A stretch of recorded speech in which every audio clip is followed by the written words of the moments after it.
Dari sini kita bisa memahami dan meyakini memang Rasulullah SAW dipersiapkan dari awal oleh Allah Subhanahu Wa Taala, nggak sembarangan gitu.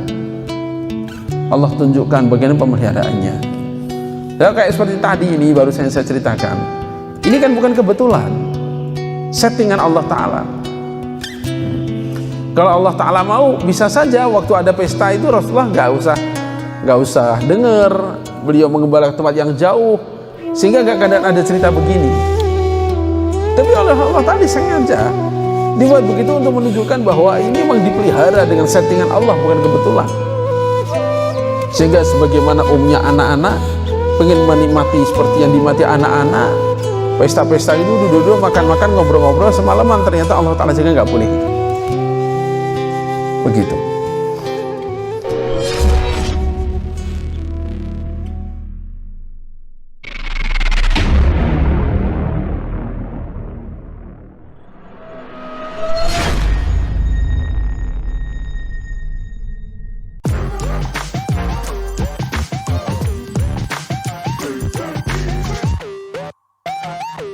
Maka furu'ul aqidah seperti ini hendaknya juga kita tidak perlu mempertajam perbedaan.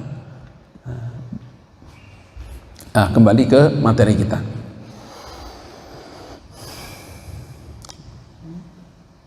Maka ibundanya tadi akhirnya meninggal dunia, kemudian dikuburkan di situ, dan subhanallah, karena Sayyidina Muhammad sallallahu alaihi wasallam seumur hidup beliau belum pernah melihat namanya orang meninggal dunia, sehingga beliau nggak, ya kalau bahasa manusiawinya, nggak ngerti bahwa ini meninggal gitu. Maka beliau pun menangis, menahan supaya jangan dikubur ya. Tapi gimana, akhirnya dimakamkan, dikuburkan, beliau cegah, beliau usaha halangi. Setelah dimakamkan nggak mau pergi juga, tetap meluk itu dengan tangisan meronta-ronta. Dengan bujuk rayu Ummu Aman akhirnya berhasil dibawa ke Makkahul Mukarramah. Nah, kemudian menjadi diasuh oleh Abdul Muthalib, ayah kakeknya. Umur 6 tahun ini asuhan Abdul Muthalib. Dan Abdul Muthalib ini zaman itu kurang lebih seperti wali kota atau gubernur. Abdul Muthalib ini sangat disegani juga, sangat disegani. Dan nampak bahwa Abdul Muthalib sudah merasa ada sesuatu yang lebih dari diri Sayyidina Muhammad SAW ini, sehingga beliau di dekat Mekah itu, di dekat Ka'bah itu punya tempat duduk khusus. Jangankan orang lain, anaknya aja nggak ada yang berani duduk di situ. Tapi kadang Sayyidina Muhammad SAW datang duluan, duduk aja di situ. Dianggap anak kecil, maka yang lain mungkin gitu kalau kita. Abdul Muthalib lihat, biarkan, nggak apa dia duduk di situ. Saya lihat cucu saya yang satu memang beda, dia luar biasa nanti, biarkan dia. Justru dibiarkan oleh Abdul Muthalib. Maka sampai umur 8 tahun di bawah asuhan Abdul Muthalib ini.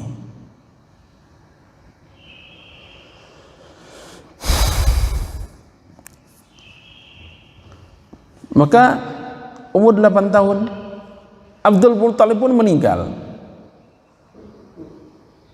Diasuh siapa? Pamannya Abu Thalib.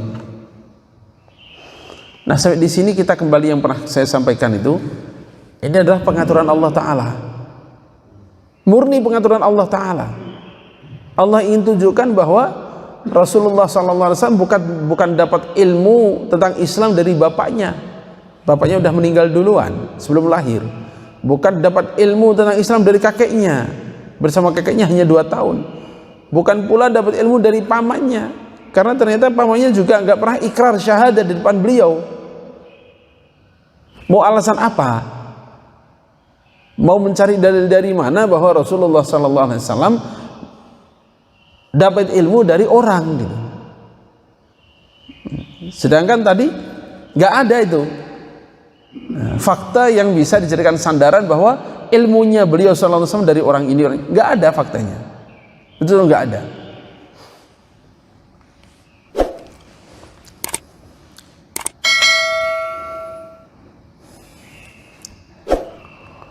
Nah, dengan takdir Allah Ta'ala juga yang dikasih wasiat oleh Abdul Muttalib itu pamannya yang bernama Abu Thalib, anaknya banyak, maaf miskin lagi. Padahal ada yang lain itu, misalnya Abu Lahab misalnya, anaknya nggak banyak, atau yang lainnya, tapi nggak, emang wasiatnya ke Abu Thalib ini. Allah. Nah maka karena memang beliau dalam asuhan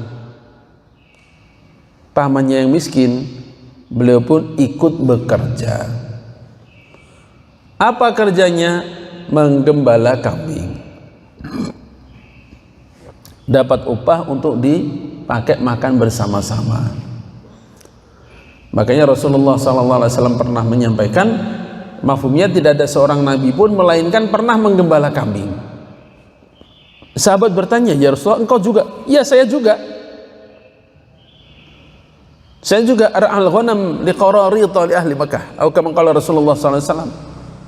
Saya mengembalakan kambing zaman itu untuk dapat upah beberapa qirot. Kambing-kambing milik orang Makkah.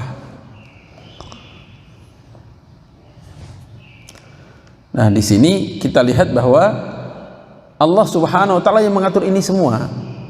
Kan di kemudian hari Rasulullah SAW beritahukan bahwa orang yang biasa bergaul dengan kambing dapat sifat kambing, biasa bergaul dengan kuda dapat sifat kuda, biasa sehari-hari bergaul dengan onta dapat sifat onta.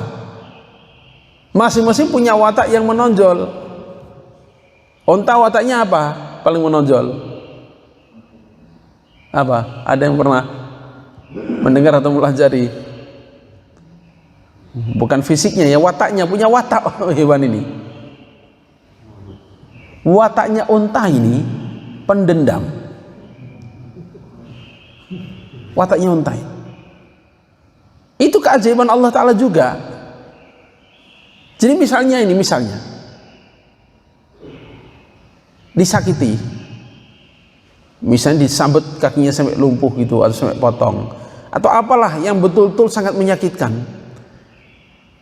Itu sampai ada dalam kitab Adabul Arabi, kitab sastra Arab, tarikh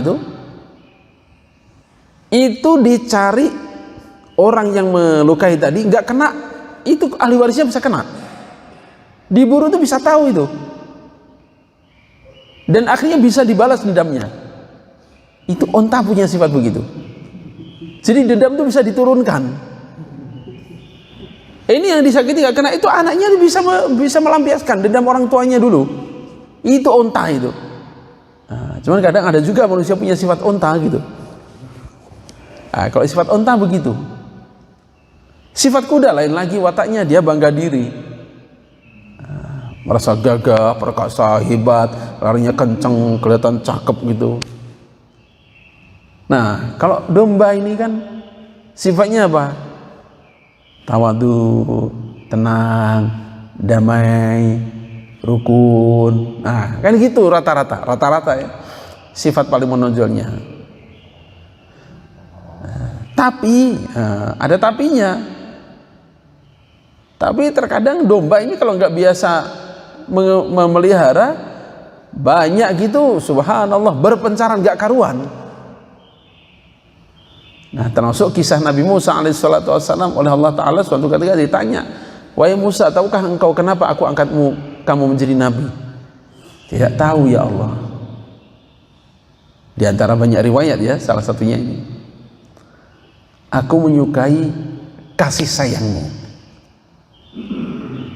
Kau ingat suatu ketika kau sedang mengembala domba, salah seekor dombamu kabur, kamu kejar, makin dekat makin lari, sampai kau kecapean, setelah dia pun kecapean.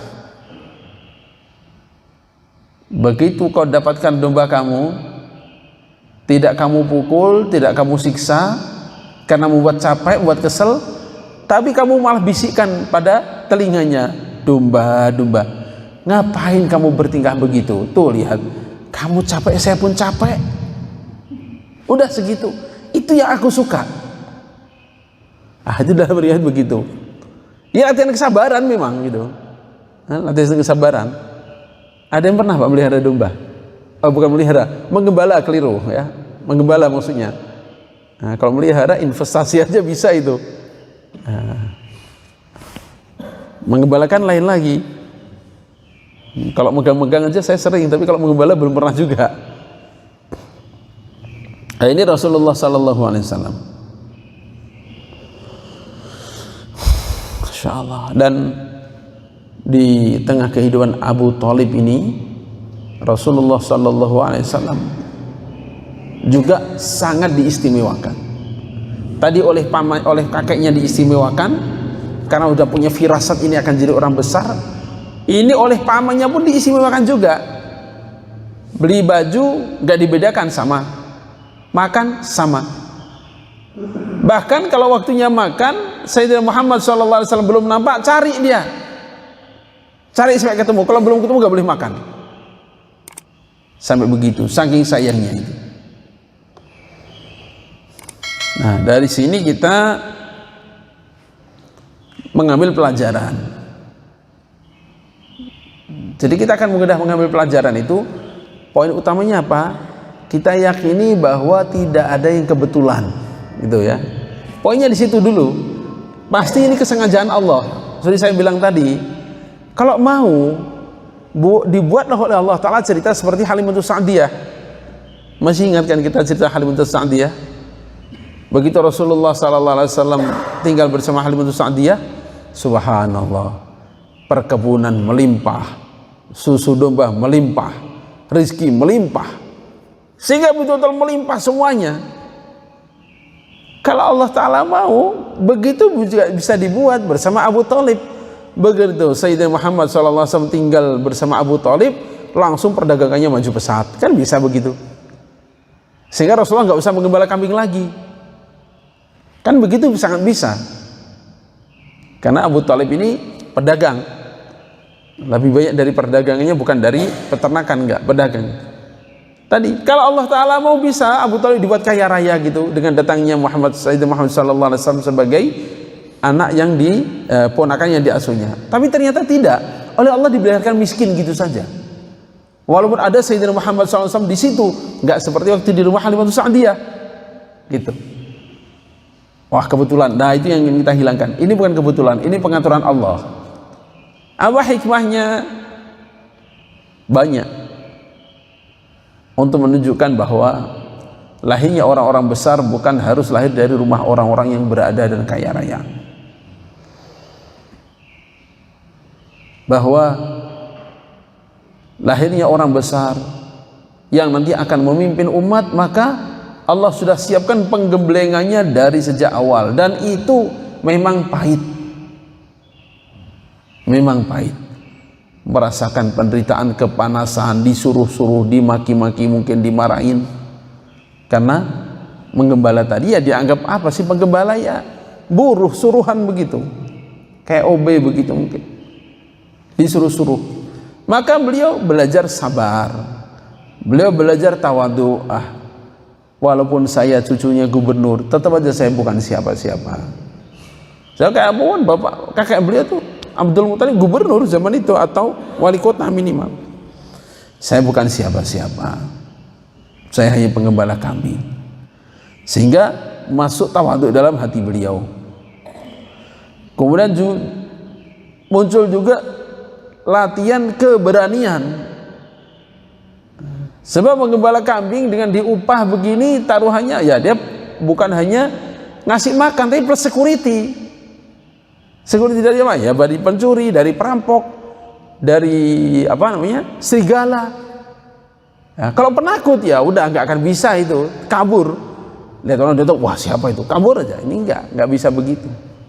Nah, itu termasuk bentuk tarbiyah dalam menggembala kambing, keberanian tadi. الله محمد رسول الله